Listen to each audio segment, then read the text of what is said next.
So what's your weather story from today?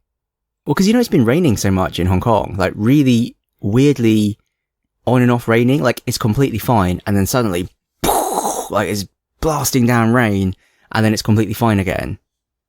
I was wondering that there is an app, in fact, the Hong Kong Observatory app is supposed to tell you when it's about to rain where you are, like highly local weather. Really? There's a setting in your app. I actually don't have it turned on because I think it doesn't work and it drains your battery, but it just uses your geolocation all the time. And then when they think it's going to rain where you are, like exactly where you are in the next 10 minutes, it just says it's going to rain in 10 minutes, right where you are. Get an umbrella. But I don't think it really works. So anyway, this got us onto the conversation of highly local weather forecasts. And I said, I see you've watched Back to the Future 2 as well. And they were like, what? And I was like, Back to the Future 2. And they're like, what's that? And I was like, what? What are you, a child? And they were like, I'm 24. And I was like, what? I might be exaggerating or changing numbers randomly for dramatic effect. But that was the gist of the conversation. Actually, I think they knew of the film, but they hadn't seen it. Because there's that scene in Back to the Future 2 where they go to the year 2015. Can you believe it? We're in the future now. And Doc Brown takes out his watch because he knows it's going to stop raining in 10 seconds. And he says, weather forecasting is much more accurate in the future. But it's not. It's still garbage, especially in Hong Kong. It's very hard to forecast weather out here, though. Yeah, 2017 seems... It's actually quite a futuristic date. Where's my flying car? No one gives a shit about flying cars. You're in the wrong, reality? I'm in the wrong reality. C-137. No? No. This is not C-137. D-99. No. Cronenberg world. I don't know what is going on here. I don't know. I don't know what answer you're looking for. We're in the one where everyone has smartphones and tweets incessantly. Except us, because we're dinosaurs. Crap, they're onto us. Anyway, that was my story. The coffee's really worked for you. The coffee's really worked for me. Yeah, I was like a dead man walking, and then I drank a cup of coffee, and I've suddenly become this animated, full of beans, full of coffee beans. You're gulping down a cup now to try and catch up.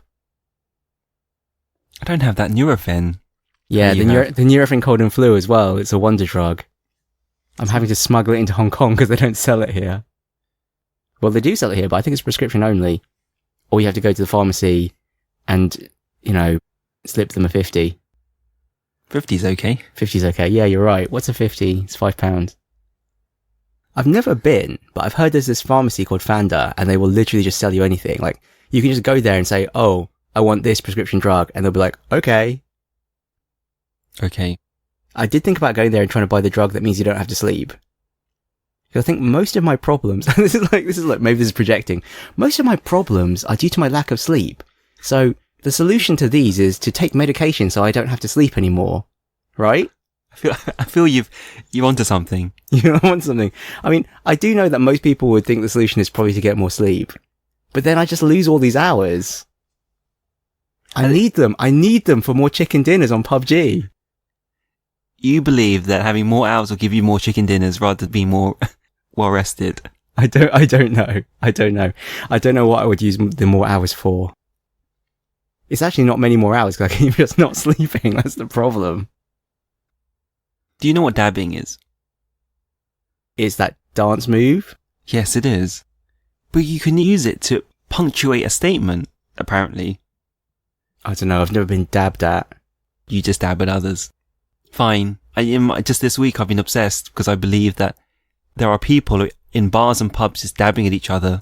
And you just don't know? I just don't know because I'm getting old. You're not down with the kids anymore. I'm not down with the kids. That's why Let's be honest here. When's the last time you were in a bar or a pub? Now that you're sensibly married. I was with you. Yeah, you were actually. That's true. I remember now. I had such a weird evening. I tried to call in sick. I tried to go home early and I just got called up by work anyway. I got called up by work and there was a problem with metals and they were like, oh yeah, gold. And it's like, it wasn't gold, it was silver. And it's like, oh, but the symbol's XAG. It's like, AG is argentum, gold is aurum, AU. And I was just like, oh wait, what have I become? I'm like a complete douchebag. Who says this? Me, evidently. I wish I was on that call. No, you really don't. Especially since I didn't fix it. I'll fix it on Monday. Sorry. Hopefully you fixed it before then. Oh, jeez. I just didn't know. I didn't know what was wrong. I hadn't drunk the coffee at that point, though. After that call, I was like, well, I guess I'm not sleeping. Hung up the call, drank a cup of coffee, and immediately felt amazing. I bet I could fix it now. I'm not stopping you. Yeah, you are recording a podcast. Okay. So welcome to Lost Levels Club. I have with me today, Sir Michael. Hello. Post-coffee and Nurofen. Cold and flu. Wahaha. All your base belong to us. And myself. Timothy. What's your superpower, Timothy? Companionship. Companionship. That sounds so weird. Do you read The Guardian? Yes, I read The Guardian. Their, Why, do I look like a daily Nazi reader? No, I'm kidding. Their most popular article yesterday was, the rise of the sex bot. And everything that's going to be wrong with society because of it. Okay, you know what? Although I said I read The Guardian, I don't really read The Guardian. What's this? I didn't read it because I was at work. Okay, that sounds like a ripe pre-chat topic, but never mind. Let's just let it go. Let's just let it go. We'll read it later. Where were you going with this? I don't know. Yeah, because that doesn't make your comment about your superpower being companionship any less weird. If anything, it makes it considerably more weird. Just saying. Perhaps we should move on to safer territory, like gunning down cowboys. So this is the final episode of our Red Dead Redemption playthrough. Spoilers? Yes, there will be spoilers for Red Dead Redemption. Duh, if you haven't figured that out by now, this is part 5. Some might say that we've been playing this way too long. Sorry. No, but this one really has spoilers. So this episode has the spoiler that you and I both knew about before we even started playing this game. But yes, this has super ultra mega double spoilers for Red Dead Redemption. So if you don't want to be spoiled for what the whole game is really about, then you should play the game before you listen to this episode. You should play the game to the point where you can see the credits roll. Because if you haven't seen the credits roll, you haven't really finished the game. So where do we pick up?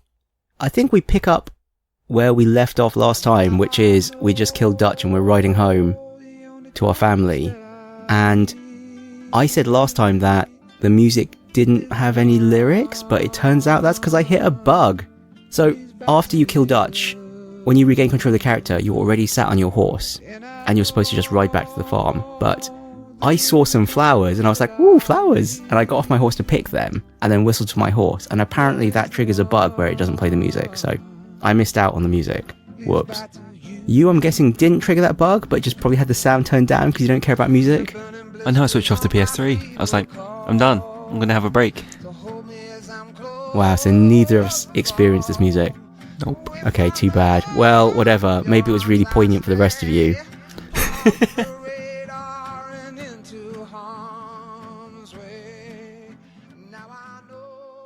You finally are reunited with your wife and son and uncle, who, like Javier Escuela, it feels like we're supposed to know really well, but we personally don't. But there obviously is some history there with Marston. And then this final set of missions where we are helping out on the farm, or we're trying to build the farm back up with Abigail, our wife, Jack, our son, and uncle, who's obviously I don't know. He's been around forever, it sounds like. And he must be a family friend? He must date back to the times with the gang? Must he? I don't know. I don't know at all. Who knows? So, I don't know how we want to do this. I mean, we can go through... We probably are going to end up going through some of the missions, but I don't think we need to necessarily go through every mission, because... Well, they're quite short, number one. Each individual mission. They're not difficult. They're not very combat heavy. They're not very drawn out. They're more just long conversation pieces, or they're trying to introduce us, and they're trying to illustrate the backstory of these characters in Marston, I guess, and their relationships together. Since, we've never met Marston's wife before. We know things about her. But then seeing how the two of them respond to each other and so on, and the same with his son. So you focus on the characters. I really focus on the change of pace and the trying to distance himself from his past. Trying to create a buffer from that. Yeah, well, that's what this last bit is finally about. This is like returning to normalcy, because he tried to leave that life behind and he got pulled back into it. And now again, he's trying to leave that life behind. But his family kind of know that it's never going to be over. But as a player, you feel it though, right? Yeah, that's a very interesting point, because you've killed Dutch van der Linde. So what is this about? You know, when you get back to Ranch and the game doesn't end, when the credits don't roll, what's the point? What's this section about? Is it going to become Farming Simulator 1911? Am I just going to build up a ranch and now I just have to like financially support a ranch? I guess it's not impossible that they could have just done that with the game. But no, that's not what happens. Yeah, unfortunately, I was waiting for something which changed the narrative somewhat. Well, so was I. So now that we've said spoilers, the thing that we knew happened is that John Marston is killed in a hail of gunfire. He steps out of a barn and all around him are a bunch of people with guns, and you get one last chance to deadeye as many of them as you can, and then they just annihilate you in a wall of bullets. Are we going to come back to that? Or we're going to come back to that. We're going to come back to that because I think the most interesting thing is that you knew literally that scene happened, but you didn't know any of the context. Yes. Evidently. Whereas I did. Oh, you did? I knew the reason for it as well. But anyway, we'll get to that. So, well, I don't know what to say then. I mean, without going into too many missions individually, it kind of was Farming Simulator 1911 for a little while. You do have to go back to the McFarlane's ranch. You have to pick up some cattle from them and herd them back. You have to break some more horses so that you can sell them for money. Defend the grain silo from crows trying to steal your crop. But for the first maybe one or two, were you on edge? Were you ready for a gunfight? Regardless of what the context was? Yeah, it's true. I don't know. I guess I was ready for a gunfight just because so much of the game was gunfights. I kind of was expecting any moment, oh look, here come some outlaws trying to rustle your cattle. Actually, did that happen? I think that might have happened as well. Maybe that did happen. Oh, that did happen. So it looks like my instincts were right. But that wasn't really what it's about. It was mostly you doing these farming chores with Jack, with Abigail, with Uncle, and getting a load of backstory. You saying to Abigail, oh, it's over, it's really over. And she's saying, is it really over? And, you know, you're saying, they're dead, they're all dead. How much more over can it get? Or Jack saying, you're just going to leave us again. I'm just waiting till the next time you leave us. He's expecting you to abandon him. And Uncle, I don't know. Uncle's just Uncle. Uncle's just Uncle. Depending on your point of view, he's either lazy or he's just trying to do an honest day's work and you're a slave driver. There is one mission where you have to return to the McFarlanes. There's a couple you have to return to McFarlane's. But there's one where your wife insists on coming with you. Yeah, that's the most interesting one. So, well, I thought it was really funny because in the previous one where you have to defend the grain silo from crows, she refers to you as like, what, an illiterate gunslinger? She's like, you illiterate gunslinger. And then I was thinking, wait, are you meant to be illiterate? Because I've been reading the newspaper. And then I was thinking, well, I guess I've been reading the newspaper. Maybe John's just been looking at the pictures. But still, I was thinking, oh, character-wise, is he meant to be illiterate? But then, in the very next mission, someone delivers a telegram to you, and it's from the McFarlanes asking for help. And Abigail is like, what does it say? Read it to me. You know I can't read. I'm like, wait a minute, you're illiterate. What are you doing calling me illiterate? And then you read it, so it's like, well, obviously, I'm not illiterate. So the McFarlanes are asking for help because their crop has been destroyed by fungus, moss, maggots. I don't know. I don't remember. But you have to then bag up some grain and deliver it to the McFarlanes. And Abigail, your wife, suddenly says, I changed my mind, I'm going to come with you. And you're like, oh, okay. I was just waiting for you to ask. I was like, I was expecting you to ask me. So maybe, you know, you done fucked up there. But anyway, you ride to the McFarlane's ranch. You deliver them the grain. Bonnie's there. Bonnie and Abigail have a chat. And then you ride away and Bonnie is wistfully looking at the wagon as it drives off into the sunset. Yes. So, you know, maybe Bonnie was hoping for something after all. Good. Poor Bonnie. But you are a married man. Yes. What else is there to say about Abigail specifically? I mean, she was, a working girl, in inverted commas. And there were many comments to that effect from Dutch and Escuela, and even Bill Williamson, in fact, I think. Okay. I think what they say something like, oh yeah, we all had her, but only you married her. Yes, I remember that. But still, she seems happy with the life they're trying to make. They're trying to give their son a better upbringing or a better life than they had. But it's interesting that Jack reads books and fantasizes about being a bank robber or being an outlaw. He says, oh, just imagine you and me, Dad, robbing banks. We could be, famous gunslingers together. He kind of wants the life that Marston had. And you have a whole bunch of, father-son bonding missions over killing animals. Most of Jack's missions are go somewhere, shoot this animal, skin it, bring it back. You gotta hunt some elk, you gotta hunt wolves. So many wolves. Hey, for you. I don't know if that mission glitched out for me, but literally like 30 wolves. It was crazy. Hey, not that many for me. You're following your loyal dog Rufus. I thought it was quite cute. There's like this dog, and you're just riding off this dog the whole time. But there were a bunch of red blips on the horizon for the wolves, so I shot them, and then some more appeared like way off in the distance, so I had to ride after those too. And then the original one seemed to come back, and then it said, oh, you failed the mission, you didn't kill all the wolves. It's like, well, you gave me 2 sets of wolves to kill that were like a kilometre apart. And then when I reloaded it, I appeared where the second set was, but there were just so many wolves. Just so many wolves. I was just like dead-eyeing them all, and I ran out of dead-eye, and I had to just... I don't know. You meant to let him kill some, I think. Really? I'm sure. And that's why you're there. That's why you're there, for bonding. For bonding over canine murder. I guess so. I know this is one of my weaknesses. I have trouble delegating. I was like, you know what? I don't trust you to do this right. I'm going to shoot these. He seemed happy enough.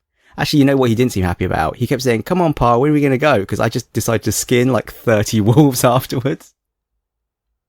Waste not, want not. You don't really do anything else with your son. How old did you think he was? I don't know, actually. Yeah, he's meant to be what? Mid-teens? Yes. 14, 15, 16-ish? But I don't know more than that. Actually, he's meant to be 19 in 1914, isn't he? Yeah, so I worked it out going backwards. So how old would that make him? 16. 16, okay.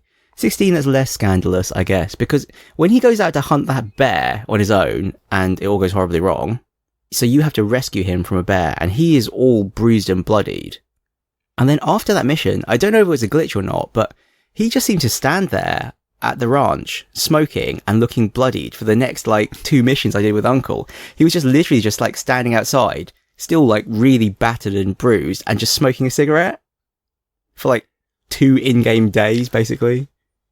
Well, at least you looked out for him. I just didn't even... You just didn't even notice? No. You're like, alright, son, your mission's over. Go off and be an NPC.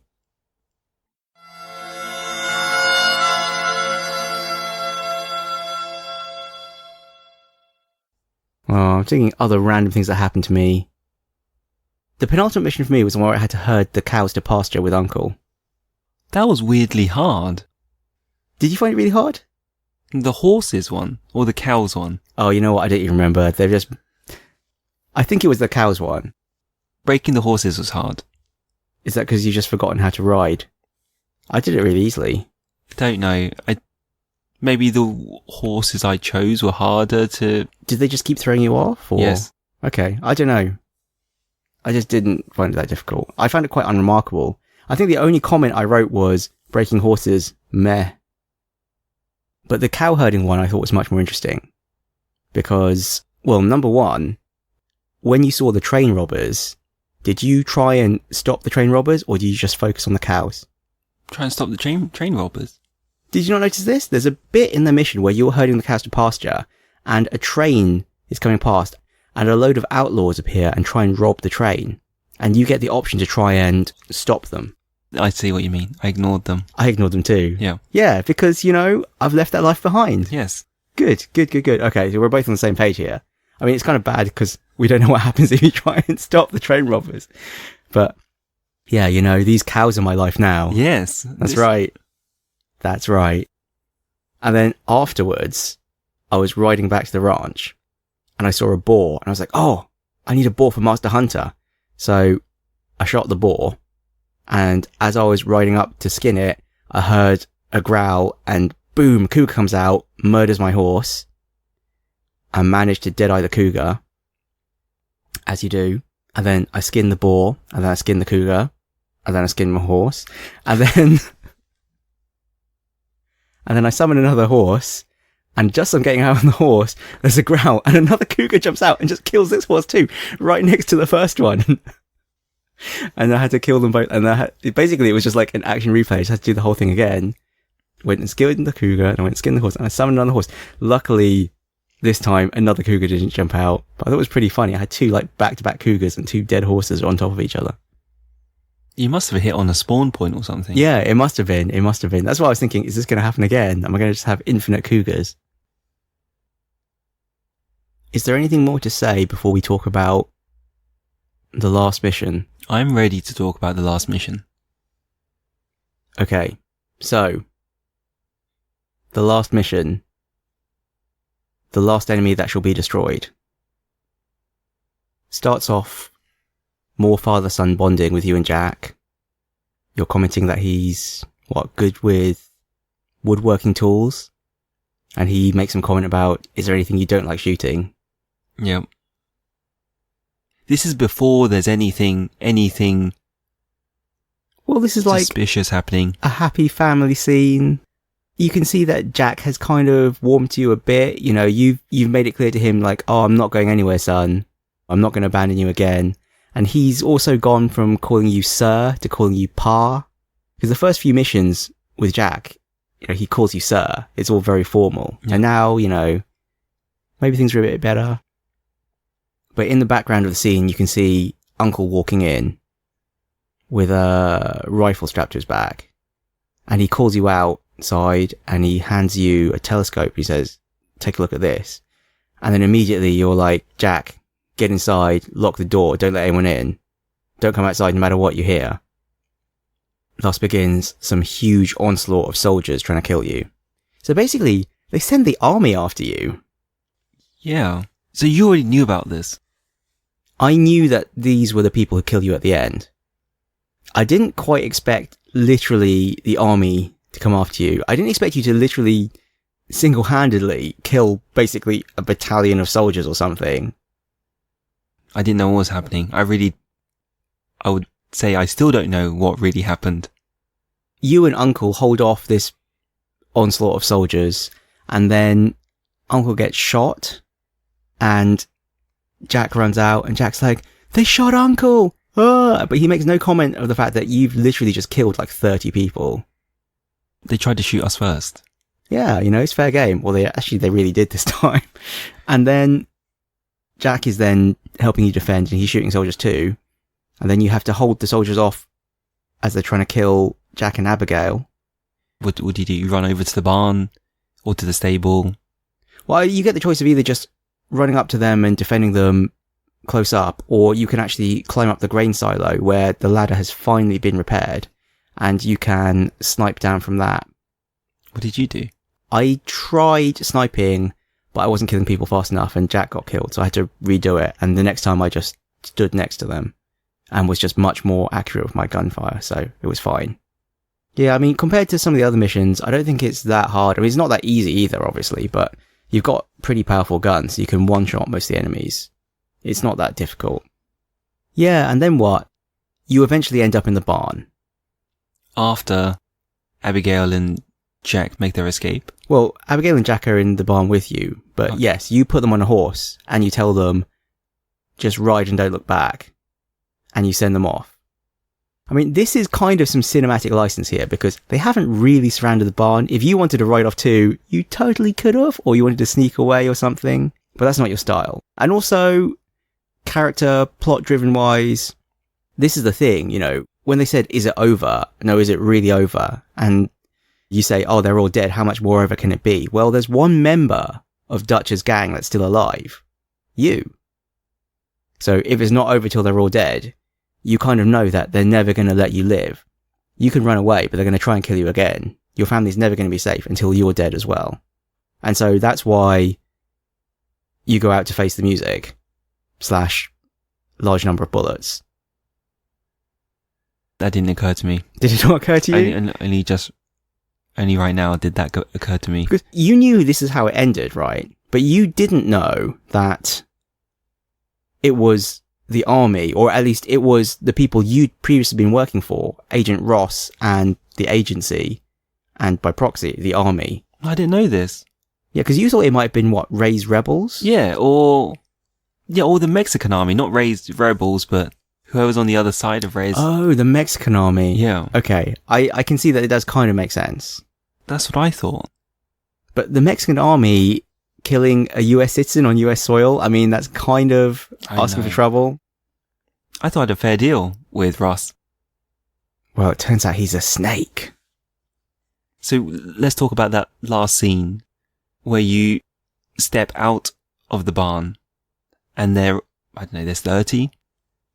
I don't know how many there are, but there's a lot. There's a lot. I mean, it immediately goes into Deadeye mode. So you get a few seconds to try and, paint as many of them as you can. I didn't even bother. I waited. You waited. I waited. You just meekly went to your death. You didn't try to take them with you. So you mark them. That's what you do. Well, you can. I mean, you don't have to. Did you? Yeah, I did. How many did you mark? Well, as many as I could. How many could you mark? I don't know. 6 or something? I don't know. I think you're using a revolver, so I don't think you can actually mark that many. And then instantly everything snaps. Yeah, well then you just start shooting and they just start shooting and then, I mean, there's no way to change the outcome. So how long was this exchange? Yeah. Not very long. I mean, I don't think it really matters how many you mark because they're going to shoot you a lot as soon as it ends. Because I waited 15, 20 seconds. What? Really? I was like, I just looked slowly around, panning around to see what was before me. Because I knew they're going to shoot. What's the... Could you see Agent Ross? Because I was wondering if you can shoot him, but I don't think you can. I'm pretty sure they deliberately make it impossible for you to shoot any of the important characters. I didn't draw my gun. You didn't even draw your gun? Don't think I did. Shocking. I wonder whether I got so bored I did draw my gun. But I thought the intention was for me just to face up to my killers. Well, I mean, it's an option. It's a valid option. It doesn't make any difference to the outcome. It's still brutal. It's really gory. They destroy your body. Yeah, there's a lot of gunfire. There's a lot of bullets. I mentioned last time that when you're beating up DeSanta, it's pretty brutal, but this is really brutal as well. I mean, the game's not holding back. And then afterwards, straight away... Well, you get a very short scene showing Agent Ross and some of his associates just looking on. And what's the expression on his face? I mean, it's not really remorseful. I mean, maybe slightly remorseful. Maybe he feels some guilt for, gunning you down. Or maybe it's just relief that it's over. I don't know. You've put a lot of faith into the... character animators. Maybe I saw it in 4K. I'd be able to tell better. I have to buy it on Xbox One. No, I don't know. After that, you immediately take control of Jack. And you are on the horse with your mother. And you ride back to the farm. And you can get off your horse and loot the bodies. Did you do that? I don't know, actually. You probably shouldn't have done. It's much more cinematic not to, but... I may not have done. But I was channeling my inner Ting, and I did. You just get some pistol ammo. It's kind of pointless. And, yes, you ride up to John's body, and then there's a final cutscene showing Abigail obviously weeping over John's body. And then it shows his grave, and then it pans out and starts raining and shows Abigail's grave 3 years later, and then bam, you're back in control of Jack again, but it's 3 years later. It's raining for you?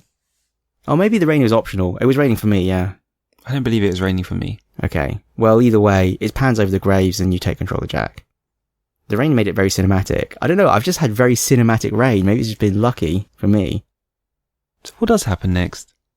Well, that's the thing, you see, because it's kind of like, well, that's it. It's over. That's the end of the story.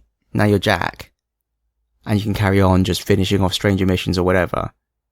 But it's not really the end, because there's a secret.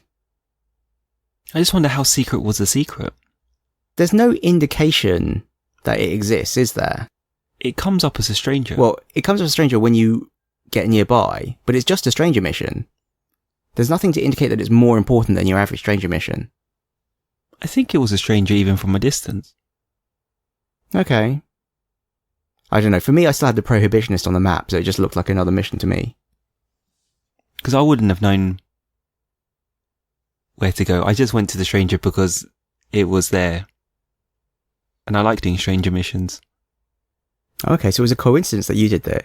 Yes. I had read a guide. Okay. Because, you know, I've got limited time. Not that limited. Well, I'm putting it onto PUBG, let's be honest here. But yes, there's a stranger mission called Remember My Family. And it starts you on the trail of revenge against Agent Ross. So as Jack, you can go to Blackwater and just strike up a conversation with an agent. And you ask, oh, where's Agent Ross? And you find out he retired a year ago. And he tells you he moved to a cabin down by the lake with his wife. And then you go and meet his wife and you say, oh, I've got a letter to deliver to him. She's like, oh, it must be a very important letter. And then she's telling you he's off hunting with his brother and she's worried about his safety. He's like, oh, don't worry, Mom. I'm sure he's going to be safe. And you're thinking, oh, he's really not going to be safe. And then, yeah, I mean, if you want to, you could shoot his wife too. I mean, I didn't. How do you know this? Because I read a guide. What kind of guide is this? A very bloodthirsty one. And similar with his brother. I mean, you meet his brother and his brother says, oh, he's hunting ducks further down the river. What happens if you kill his brother? Same thing as you kill his wife. He's none the wiser. Well, you just lose honour. The thing is, like, both his wife and his brother are most definitely none the wiser. They're like, oh, what's this letter? I was like, oh, it's an important letter from the agency. And like, oh, okay, wow, I wish I'd leave him alone. But, you know, arguably, I mean, it's the same way with Marston. It's not over. When will it be over? Well, very soon, actually, I guess. Very, very soon. So you ride up to Agent Ross, and he is shooting ducks with a shotgun. I'd never even noticed there were ducks in this game until this moment. But how did you feel about knowing that it really was coming to an end after speaking to his brother, and you're making your way up to him? No sense of relief? Anger? Yeah, I mean, you can tell it's a big deal for Jack. It's a big deal for me, I felt it was a big deal for me. I don't know how I felt about Agent Ross. I was kind of expecting Agent Ross to be more contrite. But you talk to Agent Ross and he has no remorse. That's what I was saying. In the cutscene after he's shot John, does he show some remorse? Does he show some regret? But when you talk to him as Jack 3 years later, I mean, this is the sort of thing, this is how people are. You know, you justify your actions, or history is written by the victors, or whatever you want to say. No matter how he might have felt at the time, after he's retired and been hailed as a hero for killing Dutch's gang, he's going to remember it and feel that he did the right thing. And when he talks to Jack, he says, your father killed himself with the life that he lived. You know, I'm innocent. You know, I did nothing wrong. You know, your father is to blame for his own death. You know, obviously you're not having any of that. But do you not get the impression he's ready for the consequences? He knows it's kill or be killed. You know, he's not gonna... Well, you know, he says, ride away, boy, before I kill you too. But if you had ridden away, would he really have let you ride away? True. After this has happened. But I mean, you don't get that choice. I mean, once you start this cutscene, you have to have a duel. From a game mechanic point of view, I thought it was interesting that it gives you the duel tutorial again, just in case you've forgotten how to do it. I don't know if that's like a programming glitch, or if they were genuinely thinking, oh, you might have forgotten how to do a duel, we better tell them again, because it's important that they win this one. I think it wouldn't be so impactful if he lost this one and had to replay it. But when you do, and finally closure, so this is the end. It immediately snaps. The second you kill him, you do a 180. Or... Yeah, you gun him down, and you spin round, and like snapshot, red sweep across the screen, Red Dead Redemption, picture of Jack's face. That's the end. And I'd switched to the Deadly Assassin outfit, so I looked completely badass. I had like eye patch, all black clothes. Did you earn that? Did I earn that? Yeah, I earned it. I earned it as John. You really did do some extra stuff. Oh, I did this a long time ago. I did this a long time back. Yeah, how do you feel? Credits roll. This is the end. Well, this is the real end of the story. It's long, but in a good way. I did really like it. I liked it a lot more than I expected. Or I got drawn into it a lot more than I expected. Particularly the characters. I'm actually quite interested in playing Red Dead Redemption 2 now, particularly now that I know it's a prequel. Because it's really odd. Usually I don't like prequels, but there's so much left unsaid with the characters. You know, with Marston, with Abigail, with Escuela and Williamson and Dutch. It would be very interesting to play and find out what happened with them. Find out who the hell Uncle is. Oh, but do I want to know about all the pain that Abigail's been through and how maybe they could, actually, no. If they can make that relationship with Abigail, you know, if they can build that story out, that'll be quite interesting as well. Well, that's going to be the thing. Usually I don't like prequels because you know how it ends and you're so constrained. They can't really change the story enough for it to be an interesting story. But I feel like in Red Dead Redemption, they have kind of done it just the right way. Like, there's so much mystery in the backstory of these characters that they actually have quite a lot of wiggle room to make a compelling story the second time round. And in this game, they've left just enough mystery to keep you interested, to know that there was something there, but you don't know what it was. So the writing, I thought, was very good. I mean, it's a little bit ham-fisted at times, but it does leave you wanting more. The story writing or storytelling is very traditional. There is a beginning, middle and end, and it's very satisfying. There's definitely an arc to it. I actually really liked that there was an epilogue that, you know, you did get Farming Simulator for a little bit and got to have your happy ending. Sort of. I wonder how they're going to build the world in the prequel, though. Because they have to use a different setting. You know what I mean, right? Or a different, like, landscape. Yes. Different map. Yes. Well, they don't have to. I mean, it's like the GTA games have been set in the same cities. But, it will be different. Because as much as it is just a prequel, sorry, he needs to do something different. Because we have expectations. It's not like a movie. You have to do something different on another dimension. Yeah. Because it's a game, unfortunately. When's it out? Next year now. Interesting. Thinking what else to say. I mean, I'm thinking whether to talk more about like game mechanics and gameplay or more story stuff. I mean, on the story side, as usual, I bought the newspaper. Did you buy the newspaper? No. The newspaper was so good. I looked for the newspaper because I knew there would be some interesting bits to tie it up. Anyway, I read it on the internet in the end. Okay, well, I read it in the newspaper like a proper person. Again, it's more epilogue. I mean, it's giving you, closure for a bunch of the characters' stories. I mean, the main one that I thought you would like is that it turns out Seth finally finds his treasure and he becomes fabulously wealthy. That's not the one I care That's about. not the one you care about? Okay. There's Marshall retires at the astonishing old age of 54. You don't even remember who he is. No. He's the guy who gave you missions right at the beginning of the game. I thought you wouldn't remember who he was. I actually made a note. He's the guy who gives you missions. He's the Marshal of Armadillo. Yeah, I just threw that one in there as a curveball. Reyes becomes a tyrant. That's the one I want to hear. Yeah, that's the most... I mean, we kind of predicted it, but yeah, Reyes becomes a tyrant. He's murdering his own people. He's building a massive palace for himself. You can kind of see it coming. What happens to our dear friend Irish? So, Marston's prediction is correct. He dies with his pants down in an outhouse. He accidentally shoots himself while on the toilet. Did you do the stranger mission, Who Am I to Judge? Yes, I did. And there's the guy, and he loves the horse. There's a little box in the corner, and it says, Jeb married his sweetheart Lucy, their families were not present. And I was like, that's the guy who loves the horse. Yes, it is. But, who am I to judge? Nate Johns, turns out he's a scoundrel and a liar, not a fine upstanding fellow.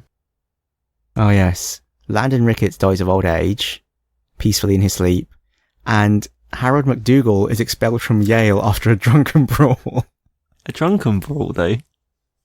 But it's probably not just drunken, it's probably drug fueled. There's a drug fueled bender. They actually go into quite a lot of detail about exactly what he did. It was fairly ludicrous.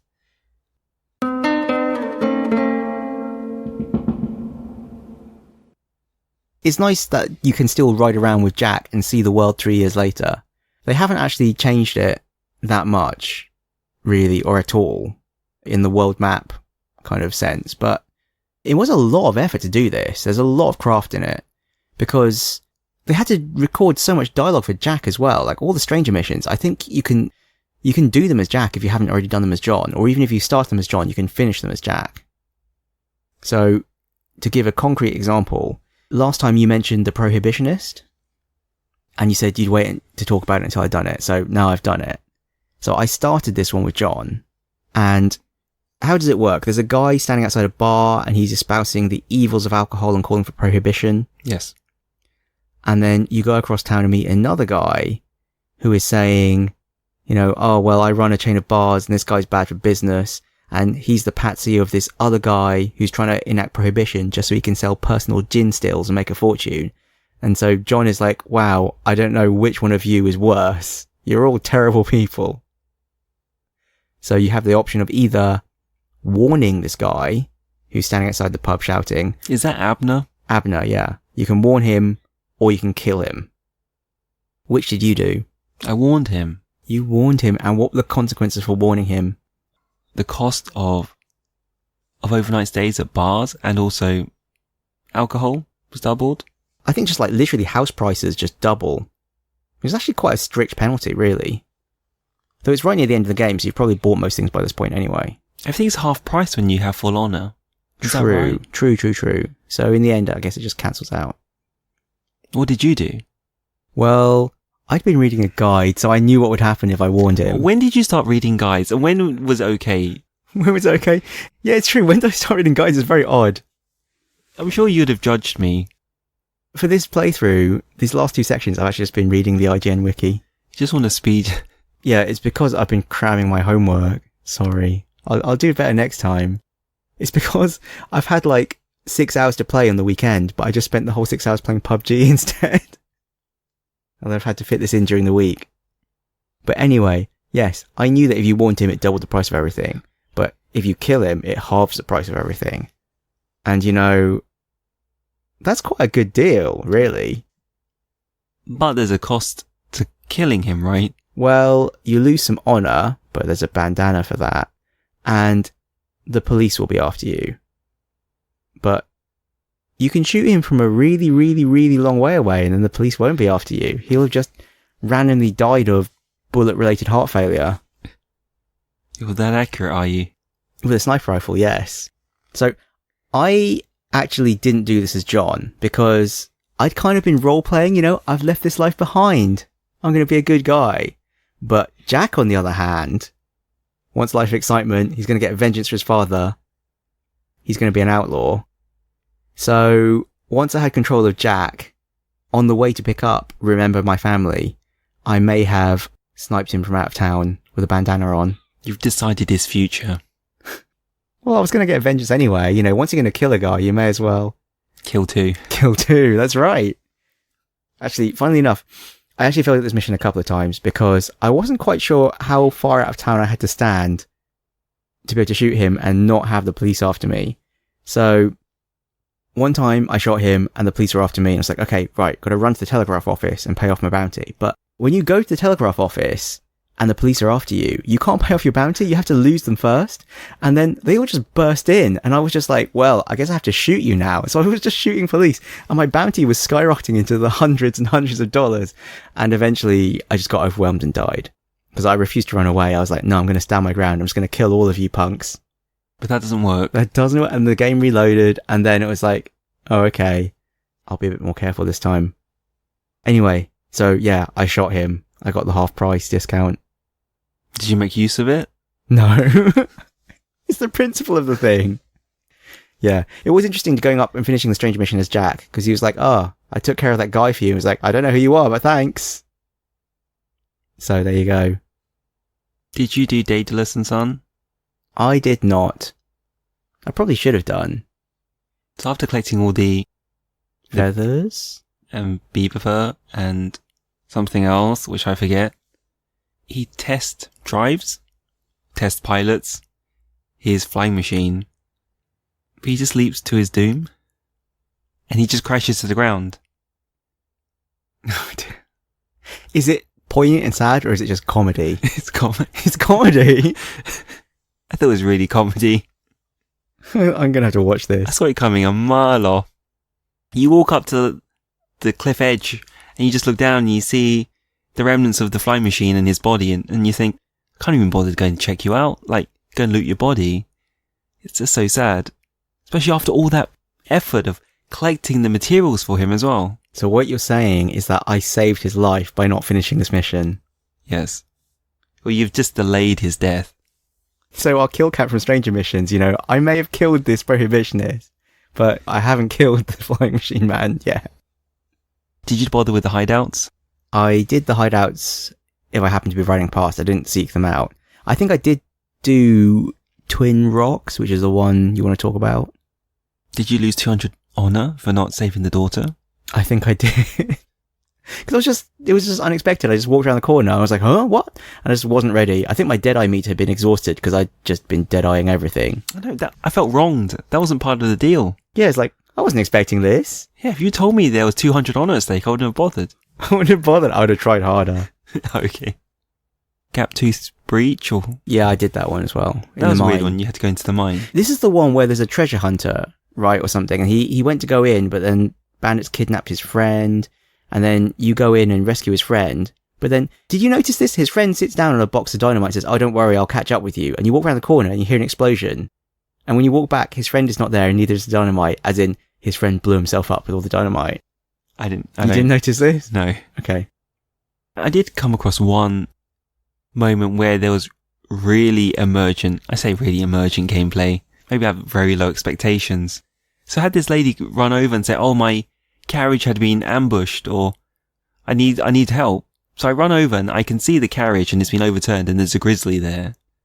And this grizzly is just running around this area, just taking out everything and anything that comes across it. So I take it out. But then after taking out the grizzly, there were still bandits by the wagon who had taken sort of cover there from the grizzly. And I thought, this is very clever. If only we could make a game like this. Did you come across anything like this? Not quite the same situation, but yeah, I think I have encountered similar kind of situations in the game. The AI programming is all quite behavior driven, which causes this kind of emergent stuff to happen. As in, it's not like scripted, do this. It's very much like, in these conditions, try and do this. Like, try and get cover from enemies, or try and shoot enemies, or prioritize this kind of enemy over that kind of enemy. So that does cause these kind of interesting situations to happen. Yeah, writing AI itself is an interesting problem. The cutting edge of AI now is all the AlphaGo stuff and, machine learning. But I think in game terms, I think a lot of it is still chunks of action that's tuned by humans. Not explicitly scripted, like do this, but a script to say, well, this is how you hide, or this is how you shoot. And then these are, your different weights for actions. And then based on those, this is what I should be doing right now.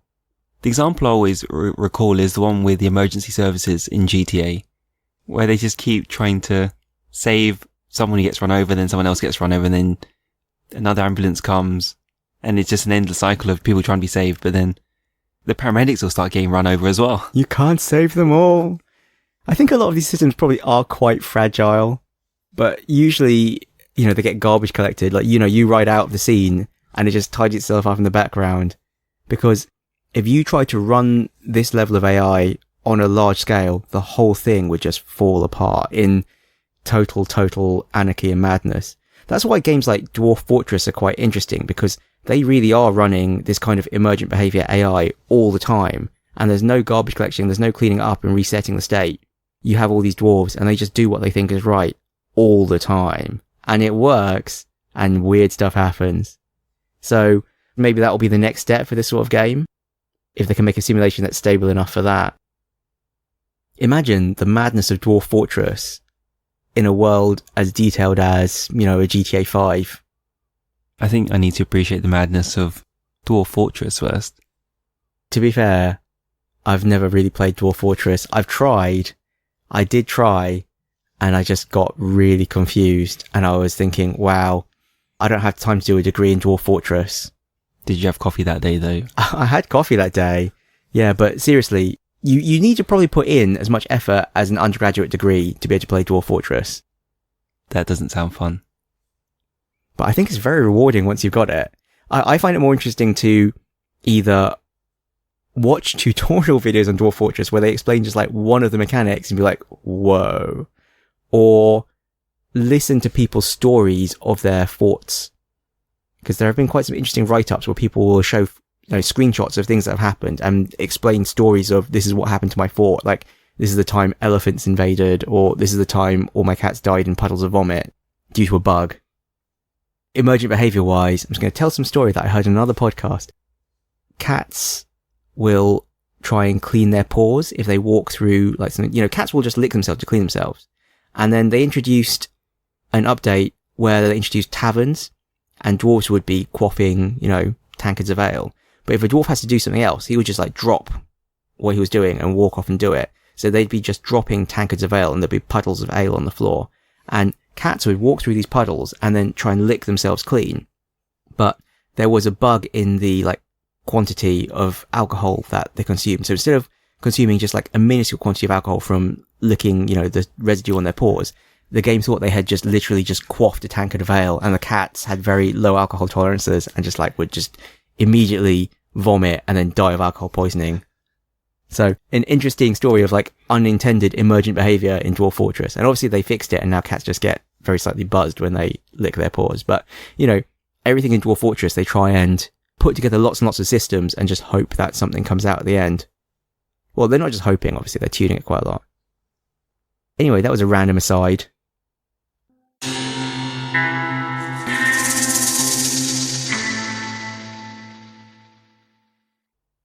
How much of a legend are you by the end of Red Dead? What do you mean? In terms of being a master sharpshooter, survivalist. I think you did better than me. I actually just didn't do most of these in the end. Do you remember what you did? You shot a boar. So that already you're one ahead of me on something. Because I didn't do that. I think Master Hunter I was ahead of you. But that must be the only one. Because Master Hunter is the one where you had to kill...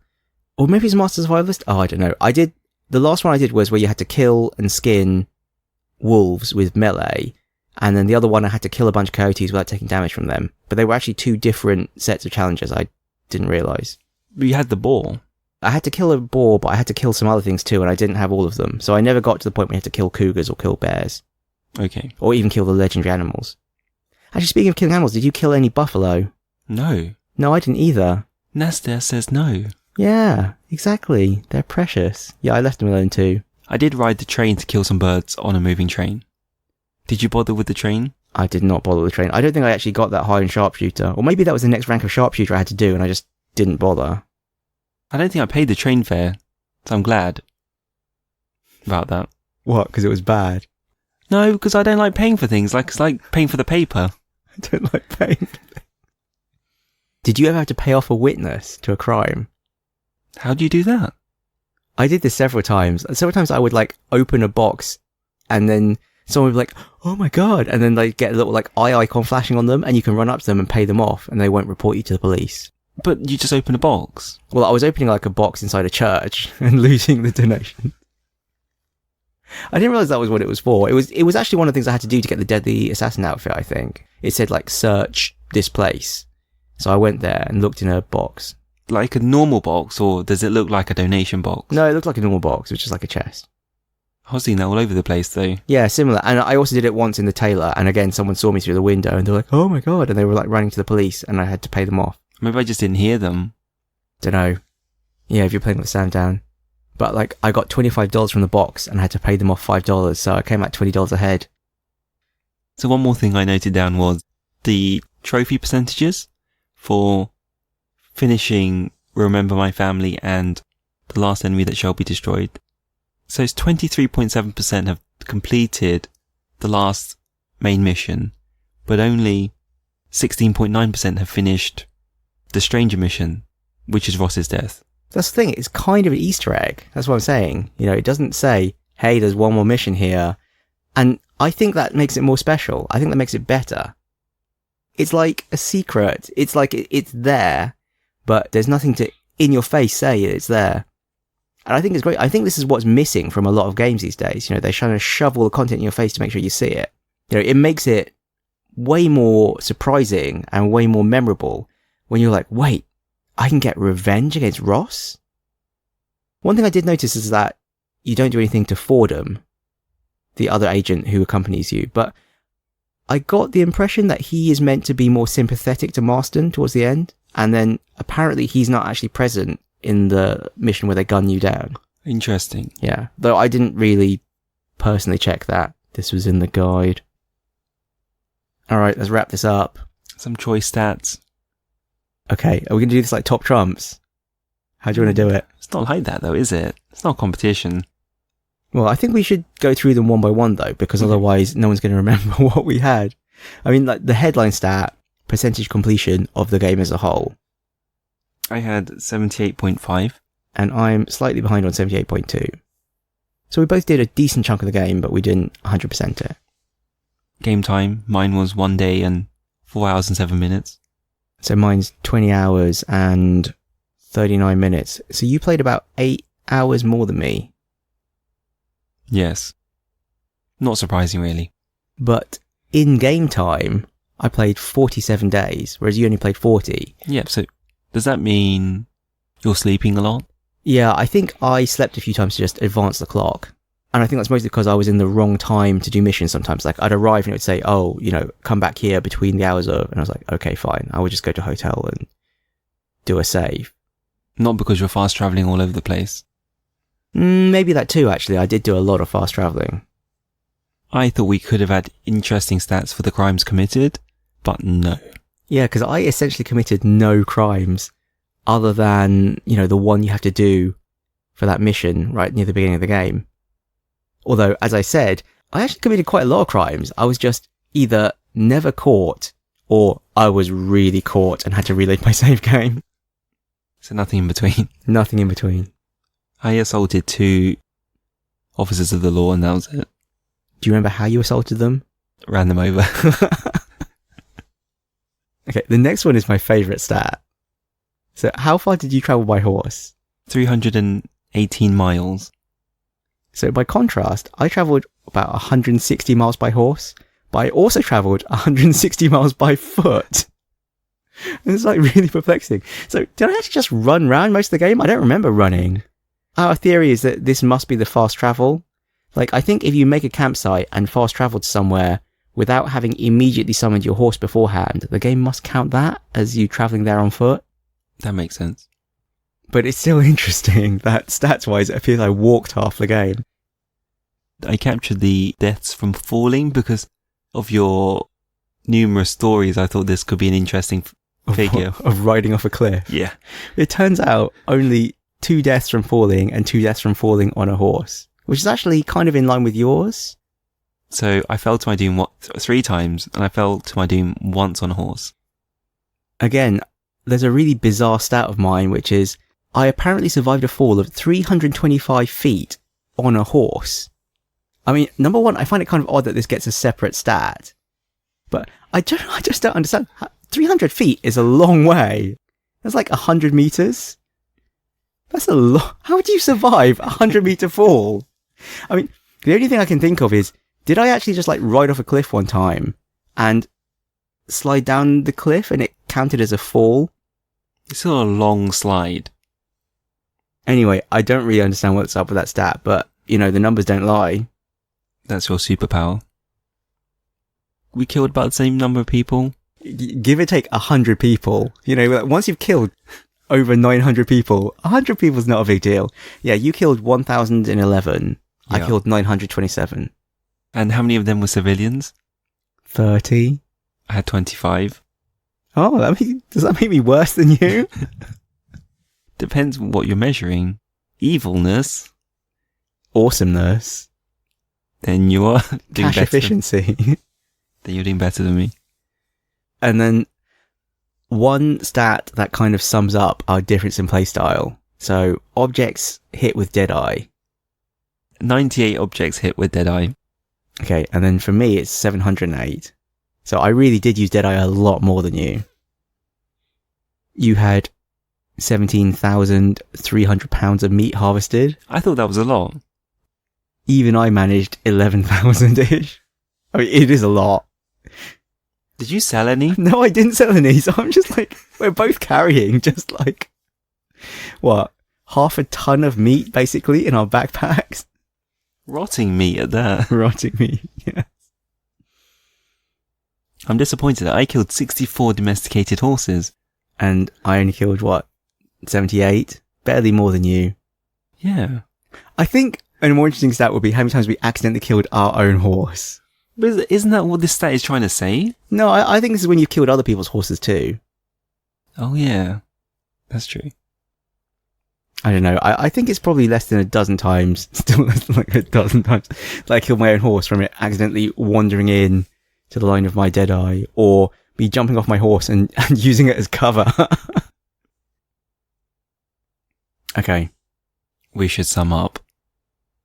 I feel like we've kind of already summed up. I don't know. What else is there to say? Bring on RDR2. Yeah. Bring on RDR2. It was good fun. It was a long playthrough. But yeah, I enjoyed it. Slow playthrough rather than long playthrough. True. I do kind of feel like I should play it a bit more as Jack, but, you know, let's be honest, I probably won't. Because ain't nobody got time for that. But, yeah, I do like that they went to the effort to give you this 3 years later epilogue with Jack. And give you some closure about all these characters. I tried to think about whether I would be surprised had I not known how it ended. I would have been surprised. I would have been really surprised. But sadly, I already knew about it. Yeah, I wonder if Ting would have just stopped at the last mission. Probably. Okay, so one last thing then. The next book club game. Is Sleeping Dogs. So we mentioned this before because it was the Steam sale and you had an opportunity to buy it at 80% off. The next book club game is Sleeping Dogs. I think we are both going to play just the regular edition. Neither of us has the definitive edition. Because we're both either cheapskates or refuse to buy it on principle. So that you're just calling me a cheapskate then? Well, you want to play it on PS3, don't you? Yep. That's the real reason. So, do we have a checkpoint? We do. Play up to and including the mission Payback. I should state that at this point, I know nothing about the game and have just literally looked at a list of missions and counted out 1/3 of the way through. So, goodness knows what this is going to be like, and let's hope the missions are all of approximately equal length. It's fine, that's what I did. And it worked out so well, didn't it? It worked out perfectly. Okay. Okay, so the next book club game is Sleeping Dogs, and we will be playing up to and including the mission Payback for next time. This is the United Front games based in Hong Kong, by the way, in case there's another Sleeping Dogs This is a game about petting sleeping dogs. That'd be so nice. Yes. The open world. We're just playing just back to back, like open world kind of crime-ish games. Yes, set in Hong Kong. And I don't know, I think it'll be very interesting to play it on the grounds that we're also in Hong Kong. We were Lost Levels Club. We still are Lost Levels Club. Please rate and subscribe to us on iTunes. Please. You can find us on email. mike.and.ting@lostlevels.club. On Twitter. @lostlevelsclub. On Reddit. /r/lostlevelsclub. On YouTube. Search for Lost Levels Club or link in the show notes. I wish I was funny. And could say something here, but I can't. You're not going to ask what I'm grateful for? Yeah, what are you grateful for, Sir Michael? I'm grateful for winning at PUBG. Chicken dinners all round. I won again the other day. You can watch it on Twitch. Are you going to promote your clip? I'm going to promote my clip. I'll put my clip in the show notes. You can be amused by my PUBG skills. Or lack thereof. I think it's an awesome clip. You've shown composure for the first time. It's my finest moment. I didn't go, gunfire! Yeah, and you're committed to killing him. It wasn't a case of maybe I'll kill him if I'm lucky this time, or I might be lucky. It was, you are dead. You seem so certain. Yeah, it was an unusually good moment of gameplay from me. Let's see if I can do it again. So Michael says bye. Bye-bye.